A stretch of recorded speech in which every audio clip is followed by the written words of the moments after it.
All right, guys, so package number 3 today is going to be a 2-part 20-minute AMRAP, or 2 parts of 2 20-minute AMRAPs. The A portion is going to start out with 20 minutes. You're doing 5 power cleans, 10 front squats, 5 push presses or push jerks, and then you're going to be completing 15 dips. So you'll work at that for 20 minutes. Second half is going to be 20 minutes as well. 5 hang power snatches, 10 overhead reverse lunges, and then you're going to be completing 5 behind the neck push presses, and then finishing out each and every round is a 200-meter run or 30 to 40 double unders if you have a jump rope. Now to the top here, the power clean, all these movements are very common, but we want to make sure we remember 2 to 3 things. So the power clean, starting from the ground, you're going to be driving it to the high hip, we're jumping through the hip, and we're catching in the front rack. Make sure to catch with your elbows as high as you can. The front squat, excellent. Building upon that position, high elbows from here, just squatting down, knees out, keeping the chest tall, sinking the hip down, keep the elbows nice and tall, all right?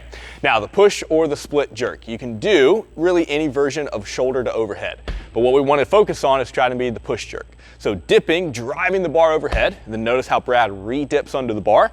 Think of it as pushing the bar up and then driving under the bar to decrease the range of motion. And if you want to add in the split, he'll do it quickly. You're simply going to split your feet into that slight lunge position, all right? That'll move the weight a little faster.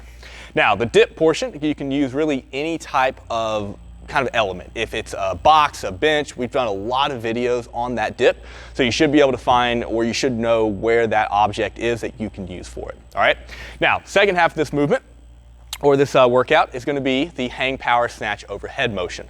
From the hang position, wide stance through, or wide grip on your bar, above the knee, sweeping into the hip. He's then going to drive the bar overhead in a fluid motion. Notice a little bit of the re-dip under the bar, and again, we're using the hips to help move the bar overhead.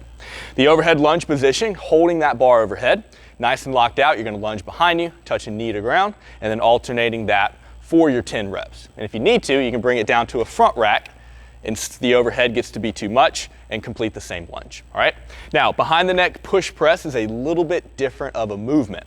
From here, Brad's gonna keep that grip position, almost like a back squat or slightly outside of it. He's dipping and driving the bar overhead. You are bringing it back down to your neck on every rep. You wanna make sure when you bring it down, you're reaching to the traps, not up on that high neck area.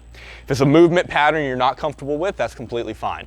Reverse to the front rack. From here, complete your push press. Brad will demo. It's just that normal dip, drive the bar overhead, all right? Either one will get the job done. And remember, you're gonna run or double under to complete each round, all right? Enjoy, guys.